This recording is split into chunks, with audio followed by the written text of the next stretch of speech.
Welcome to Severely Underrated, and welcome to a game where you're a poor, homeless, demented man who wakes up in trash and bodies and roams around until you reach a defenseless woman and assault her.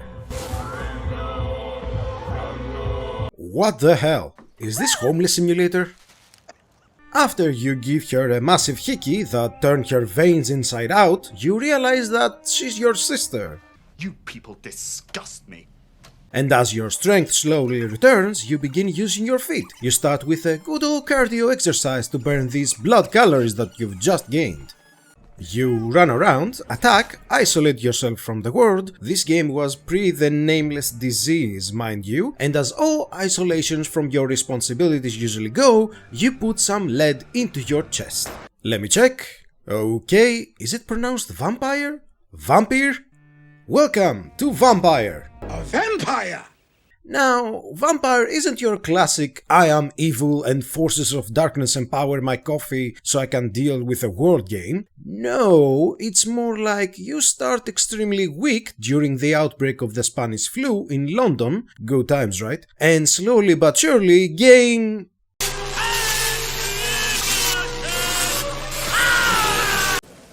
I apologize. If, and that's a big if you don't play as a good bloodsucker, the game is way more rewarding. They had it coming. That is, because whenever you are given the choice to either spare or embrace someone, you just choose,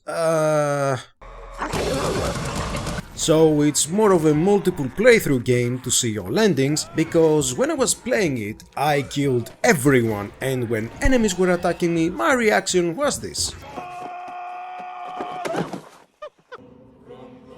But you have to consider that even then, you need to approach each feeding with the patience of an investing banker.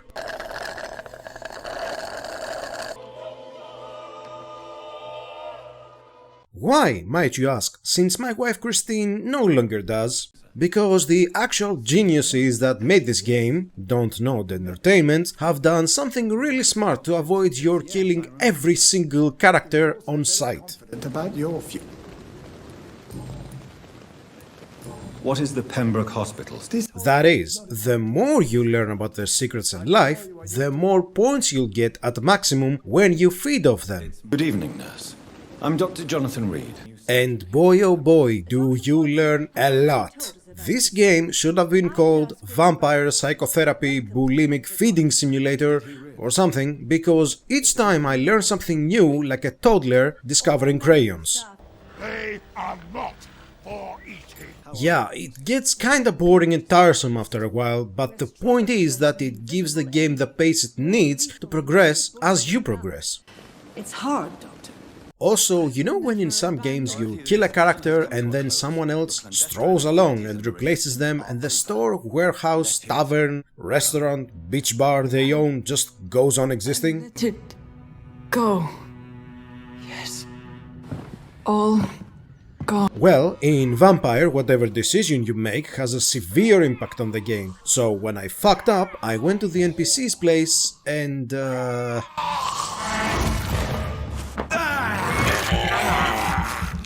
Which brings me to the combat gameplay. Well, it's not perfect by any means, but remember when we talked about that the more people you kill, the bigger the difference it makes when it comes to your enemies? But you can't kill me. Whenever you go to sleep in this game, you do not wake up with a hangover, but you wake up even more powerful because you spend your oh so many blood points you collect.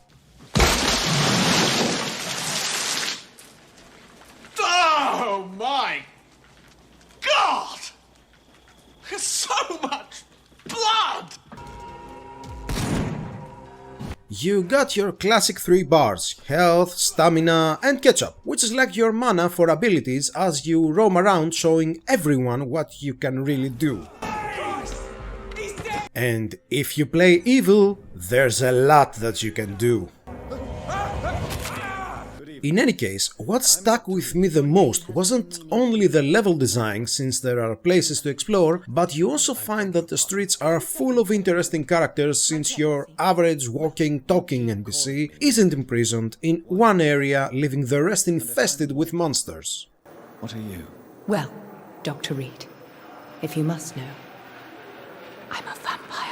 Funny thing is that once, as I was playing this game for the 10th time, I killed a werewolf thing near a street, and as I turned the literal corner, an NPC greeted me as usual. What is the Pembroke Hospitals? This hospital... Dude, are you aware that literal demons are protesting and howling down the streets?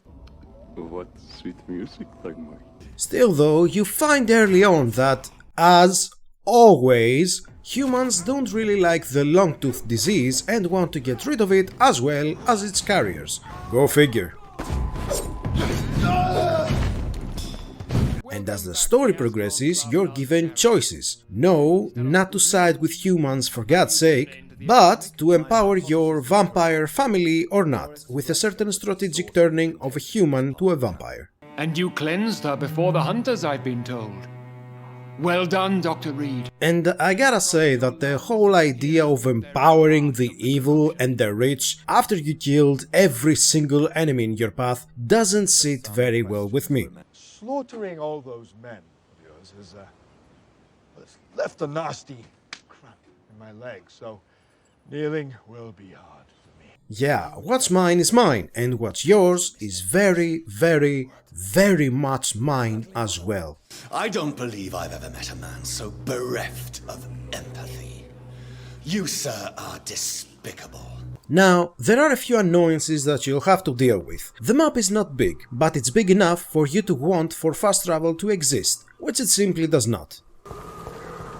Also, the story, although full, and I do mean full, of interesting people with backstories, is kinda weird towards the end. Not bad, just weird, because when you realize the truth behind who beat you and why you're like this, you're left with some more questions. Instead of throwing myself under a horse like Emily Davison, I could just throw myself into your arms. All in all, Vampyr is severely underrated, and sinks its teeth deeply into our hearts.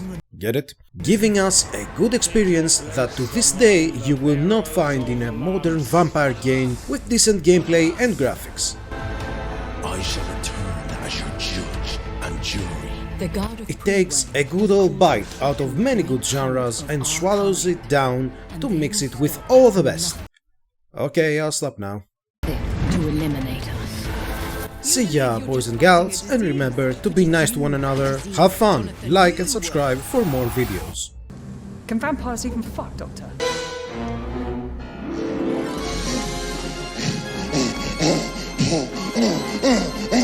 Hey,